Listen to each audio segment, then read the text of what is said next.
आदरणीय मेरे परम प्रिय दोस्तों और भक्तों, पिछले वृतांत में जब इंद्रजीत का वध हो चुका था तो दोस्तों रावण को स्वयं रणभूमि में आना पड़ा। अब रावण के सामने स्वयं युद्ध करने के अतिरिक्त और कोई चारा नहीं था। वह अपने पवन गति से चलने वाले स्वर्ण रथ को लेकर उसमें सवार हुआ। अनेक परमवीर राक्षस योद्धा उसके साथ थे।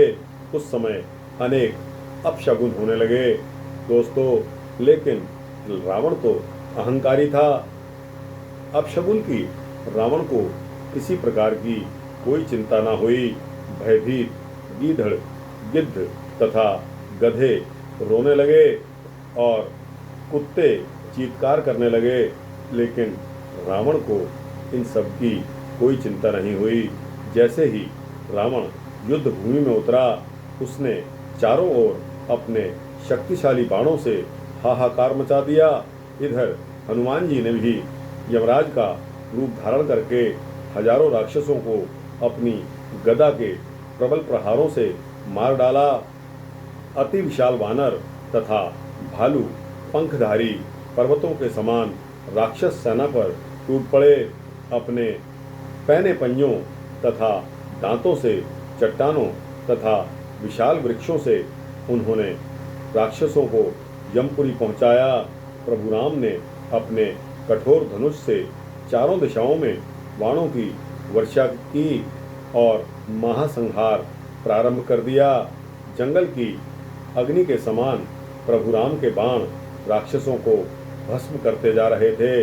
योद्धा अपने साथियों को युद्ध भूमि में गिरते हुए देख रहे थे, लेकिन बाणों के सतत प्रवाह के कारण प्रभु राम के दर्शन उन्हें नहीं हो पा रहे थे।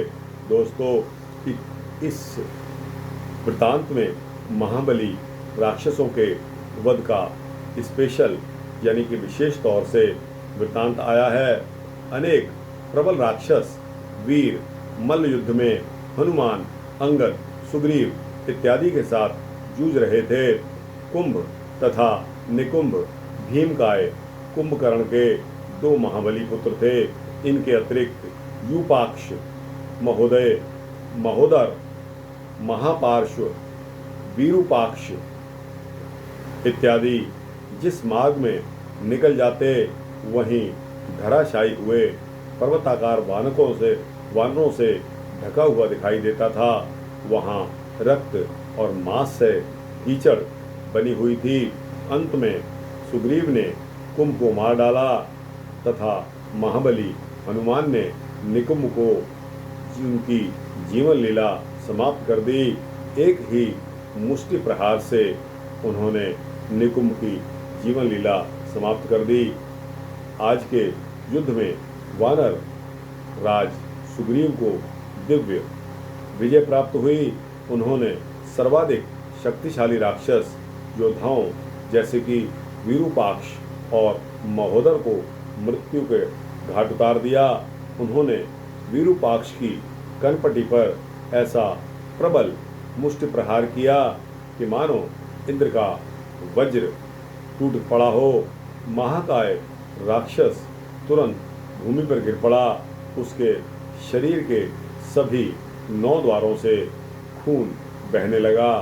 दोस्तों, इसके पश्चात रावण का मुख्य युद्ध शुरू होता है, जो कि मैं आपको अगले वृत्तांत में सुनाऊंगा।